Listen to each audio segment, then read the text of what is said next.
Hello, everybody. Welcome to this week's Chavrusa with Rabbi Levi Farkash. In this week's Chavrusa, we discuss aspects of Parshat Mishpatim. The Torah transitions from revelation at Mount Sinai into detailed laws that shape Jewish life. The Rebbe teaches us something extraordinary, that even the most intricate legal discussions is not merely about courts and claims. It's about you. It's about your mission. It's about the battle that takes place every single day between the Yetzer Tov and the Yetzer Hara. The Gemara asks who speaks first in court, but the Rebbe asks a deeper question. In the court of your own soul, who are you allowing to speak first? In today's Chavrusa, Rabbi Levi Farkash will guide us in learning how a halachic principle becomes a revolutionary strategy for divine service, and how to stop negotiating with the Yetzer Hara once and for all. Welcome to this week's episode. I hope you enjoy it. Please share this with your friends and loved ones so that we can spread this information and share it widely. Thank you. Now we'll join this week's episode in progress.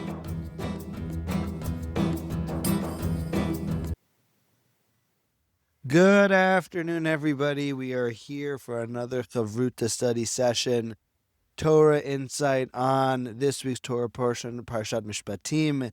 This week, the lesson is sponsored in honor of the Purim in the Galaxy Purim party for the East Side Young and Jewish community on March 2nd at 6 p.m. at Primo's. Check it out at eastsideyoungandjewish.org/Purim. So getting right into it, in this week's Torah portion, we're coming to kind of the end of the Exodus. The Jewish people are now free from Egyptian slavery, and they are now receiving the Torah. And Moses is left with a quandary because he knows he's going to go up on the mountain for 40 days and 40 nights, and who is going to be the one to judge the people? And so he leaves the judgment in the hands of Aaron and Hur. If anyone has a problem, they would go to them. Now, what's interesting is, as the Torah discusses this encounter, the Torah is very specific about who should go first in a case of where two people are arguing. Is it the plaintiff or is it the defendant? And based on the Torah specifics, as we will soon see, it has a tremendous, valuable, personal spiritual lesson that we can bring into our day-to-day lives. Join us as we go. Source number one in this week's Torah portion. God said to Moses, "Come up to me on the mountain and remain there. I will give you the stone tablets, the law and the commandments, which I have written to instruct them." Moses and Joshua, his servant, arose, and Moses ascended to the mount of God. To the elders he said, "Wait for us here until we return to you, and here Aaron and Hur are with you. Whoever has a case, let him go to them." Right? So Moses tells them that if anyone has a problem, you're going to go to these two amazing individuals. So says the Talmud says, in the case of a Jewish court of law, who goes first, the plaintiff or the defendant? And the Talmud says, well, it says in the Torah very specifically who goes first. Quote, "Whoever has a case, let him go to them," which means that the plaintiff is the one presenting his case to the court before the defendant. A little background. So we know that in Torah there's the idea of an oath. And the oath is administered when there is something what is called moda b'miktsas, partial admission. So for example, if Reuven borrowed $100 from Shimon and did not pay him back, and now Shimon is bringing him to court and telling the court that Reuven owes him $100. So if Shimon says, "No, I don't owe you 100, I owe you 50, he has now partially admitted that he did take a loan and that he does owe money, but yes, he is deferring on what the amount he actually owes. However, because he is doing a partial admission, the Torah says that he has to now swear that his partial admission is true. If he would have said, "I don't owe you anything," he does not have to swear. And obviously, if he would agree to the amount that he is being accused of, then he would just have to pay back. Where he has to take an oath is where he admits to pay, that there's some sort of partial of the plaintiff's accusation is that he did take part in. Now, what's interesting about a swear, right? What would happen? The Shulchan Aruch, the Code of Jewish Law, says that this is the order of a court-ordered oath. The subject rises, holding a Torah scroll in his arms, and swears in the name of God, saying, "I hereby swear in the name of God of Israel that I do not owe this person anything or that I owe this person only half. The court cautions the subject before taking the oath and warns him, know that the entire world trembled when God said you must not swear by the name of God and your God in vain. Regarding other prohibitions, God said, I will absolve you if you do repentance, if you return. But about the prohibition of swearing in God's name in vain, he says, I will not absolve. So we see that the court really warned the defendant before he took a swear that it's a serious deal to swear falsely in the name of God. You're holding a Torah, you're standing before a court of law, and you don't want to be the one to lie and swearing falsely in God's name, because this was considered to be a major prohibition and something that God really looked down upon. And it was a scary thing. So we see that in a Jewish court of law, according to Torah rules, the plaintiff goes first and afterwards the defendant. Now, obviously, you may ask why. One, why should the plaintiff go first? So the Torah explains, the sages explain, that if a plaintiff is at the point where he's taking the defendant to court, it is not fair. It is not fair that the defendant should be able to present his case first and and absolve himself of swearing, right? What should happen? The defendant there's obviously an issue with the defendant. And it's not fair if he would present his case first, he doesn't have to swear because he would not be doing what is called modim miktsas, a partial admission. He is not accused of anything. And therefore, if he comes and says, yes, I borrowed $50 and I didn't pay it back, before he could be accused of borrowing $100, then that's not called partial admission. That's called presenting your case first. But allowing the plaintiff to go first then brings upon the seriousness of the defendant having to make sure that he's going to say the truth. And if he's going to be partial admission, then he's going to have to swear. Now there's an exception. What's the exception that in a case of Jewish law, that the defendant can present his case first, thus absolving himself to swear, and the plaintiff doesn't go first? So the exception is, as we see in source number 5, the Talmud Bava Kama, occasionally the court may hear the defendant's claim first when, if the defendant's assets dropped in value and the court allows them to present first. If the defendant's assets depreciated in value, either intrinsically or due to his rush to sell, which would require him to sell at a loss if he wants to repay the loan, and this fact delayed him from repaying, then the defendant speaks first. Meaning to say it is that if Reuven lent Shimon $50 and Shimon thought that I will sell my assets in 6 months from now and be able to have the money to pay him back because my assets would appreciate in value, I just need the money now. But then unfortunately there was, let's say, a COVID-style crash where now his assets dropped dramatically. They are cut in half, 50% of the value. So now his whole plan to pay back did not happen. So we are sensitive. The Torah has a very general whole books to the subject of what is called hefsed mammon, the loss of monetary value. For example, one is not allowed to work on the intermediate days of Passover and Sukkot. However, if by not working it would cause him loss of money or loss of business, so we allow him to work. Right? So this is one of those cases. If he thought that he would be able to sell his assets off because of appreciation or whether it was steady value, he just needed the cash now, and his plan blew up in smoke because of forces outside of his control, meaning to say the markets crashed or his assets dropped dramatically in value, so we're now sensitive. We don't want to have to force him to swear, so we say, all right, Mr. Defendant, you are allowed to go first to present your case, and thus absolving yourself of having to get in the sticky situation of what is called partial admission, which would require him to swear. So that's what we learn on a halachic value from this week's Torah portion. Now, where it really gets interesting is how this simple law of the Jewish court of law, which the Torah says that most of the time the plaintiff goes first, followed by the defendant, because the defendant had all this time to pay back, and thus we want the plaintiff to have the upper hand so that he should have the stringency of the partial admission on the defendant. Now the Rebbe is going to now turn it and say how this applies to each and every one of us specifically. Says the Rebbe, we have explained many times that all matters of the revealed dimension of the Torah also have a spiritual dimension. There are even some matters in the revealed dimension that can only be fully understood by explaining the spiritual dimension. This is true in our case as well. Every Jew has a plaintiff. The negative inclination, the Yetzer Hara, the negative inclination, what does he do? He gets us to sin or do something that's not the best. And then he goes and sues us and he tells us that we should continue doing negative things, right? We're the defendants in this case. Only partial admit to the plaintiff's claim. It is true that we committed a transgression, but we didn't become fully submerged in it with all of our being. The core of our soul transcends any transgression, and even at the time of our transgression, remains bound together with God. Moreover, even in our revealed faculties, we all possess inner goodness. The sages state that even the willful transgressors of Israel are filled with mitzvot like a pomegranate is filled with seeds. Meaning to say that a person at its core is someone that does mitzvahs. So what are we talking about here? Right? Everyone knows the battle of life. The battle of life is between the two souls, the animal soul and the spiritual soul. The animal soul craving material needs and the spiritual soul craving godliness. Then we have the evil inclination. The evil inclination uses the animal soul as a vehicle to drive a person to overindulge in material matters and ultimately resulting in sin. So then what happens? He gets a person to sin. He entraps them in the temptation of life. And then he goes as the plaintiff and he goes first. And he says, you're a sinner. You're not a good guy.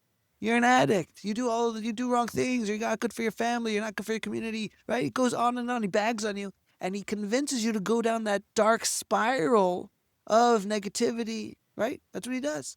Now what happens? The defendant comes to light. And the defendant says, you're right. Right? I did transgress. You're right. I made mistakes. You're right. I'm not the perfect guy.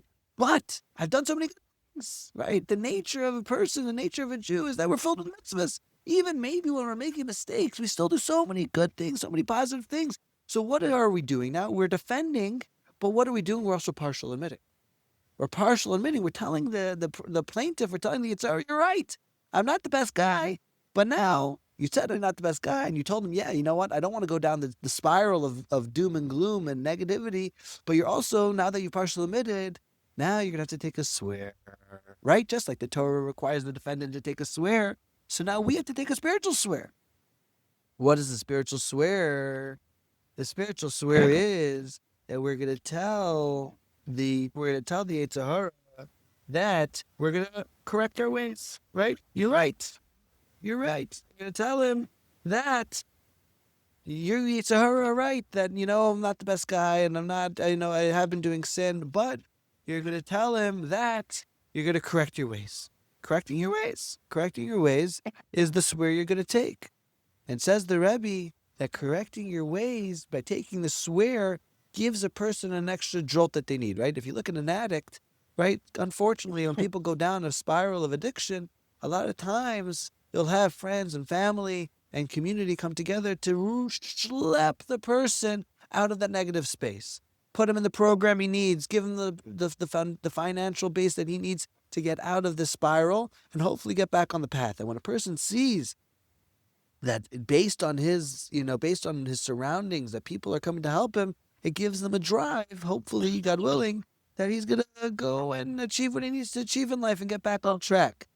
The Rebbe says the same thing happens spiritually. When you make a swear after the plaintiff, after the Yetzer Hara comes and tells you that you're a bad person, that you're an evildoer, that you don't even deserve to be in God's grace, right? What do? You say, you're right, but I'm going to get back on track. When you say you're right, but I'm going to get back on track, and you now have to make a swear that you're going to get back on track. Because that's what you're swearing. You're swearing that he's partially right, but you are a good guy. So now you have to be the good guy.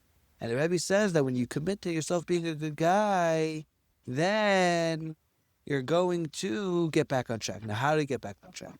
How do we be a good guy? How do we make sure we're doing the right thing? So says the Rebbe, you gotta be busy with the mission. What's the mission? We all have a mission and a purpose to fulfill during our lives in the world. We are granted the necessary lifespan and abilities to achieve this mission properly, no more, no less.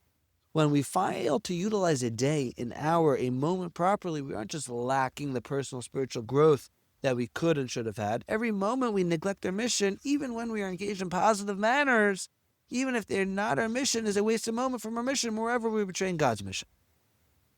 Only we know is the famous sage Rabbi Yochanan ben Zakkai that he didn't allow himself at all to even get sidetracked at all about contemplating if he's doing his mission or not, because the waste of time to think about if he's doing the right mission was a waste of time.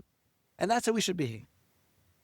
This approach to our divine mission, not thinking about ourselves and focusing completely on our mission, is the basic principle of divine service as demanded of all of us. When we contemplate the fact that we've been granted a specific lifespan in order to fulfill our mission in this world, and every moment spent on other matters is a betrayal of God's mission, we will tremble and forget about our personal concerns. We'll invest ourselves completely in fulfilling our mission to the point that we won't perceive ourselves as people fulfilling God's mission.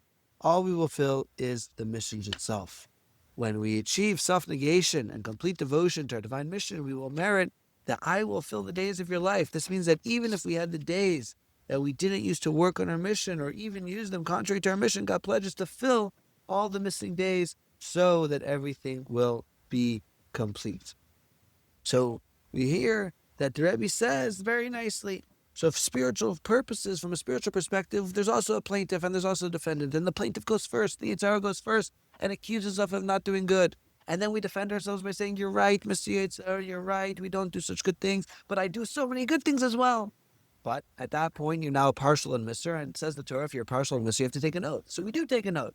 We commit to doing better. We commit to doing good. And it says the Rebbe, what does it mean commit to doing good?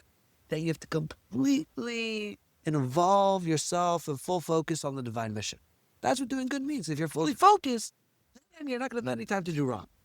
So now, what did we discuss in the Torah on the halachic side of things? That if the depreciating assets are so great, so then the defendant gets to go first. He doesn't have to partially swear. So how do we have depreciating assets in the spiritual world? This is also the deeper explanation for the law that when the defendant claims their assets are depreciating in value, they are exempted from taking the oath of a partial admission. The years and abilities that God gives us in order to fulfill our mission in this world are our assets.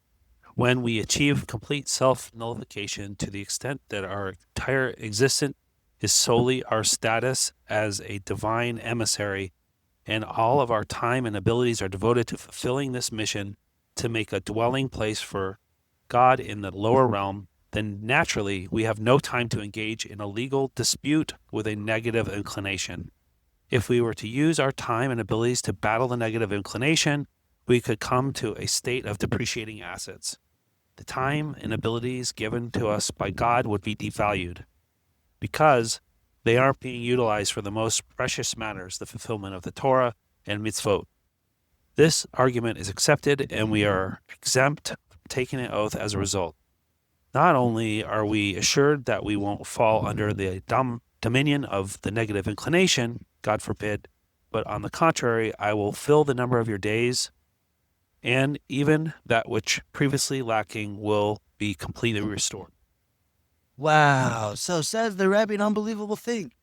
In spiritual life, in our personal life, there's also this concept of depreciating assets. What's our depreciating asset? If you're going to waste the time battling the evil inclination, battling your inner demons, battling your negative conscience by saying, I'm not good, okay, I'm good. I'm not good, I'm good, right? Going down, taking time, meditate, deal with yourself, deal with your issues, focus, all that space that, yes, it's productive, but at the same time, it's involving yourself in the negativity, then you're wasting your assets. You're wasting your time. The asset that you have is God's ability, granting of life to fulfill a mission.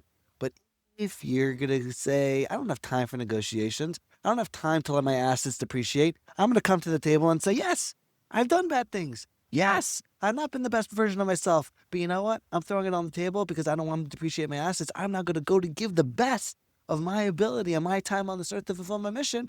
Okay, accepted. Go first. You don't even have to make the swear anymore. The swear is only necessary once you start negotiating with the plaintiff. Once you have to wait for the plaintiff to creep into your head, to creep into your conscience, to creep into your psyche, and start telling you how bad of a person you are, and then you have to respond, and then you have to take an oath because the oath is going to help you get back on track. But if you're living a life with the purpose, with the foundation that you have no time to waste, and you have to fulfill a mission in the world, then you go to the table. Yes, you made a mistake tomorrow, you made a mistake yesterday, that's not a problem. You throw it away, and you continue with the divine mission so that you don't lose your time. And that is what the message is of this week's Torah portion. We all have a specific amount of time. May we all use it to the Torah, the mitzvahs, in order that we should fulfill God's mission in this world. Listen.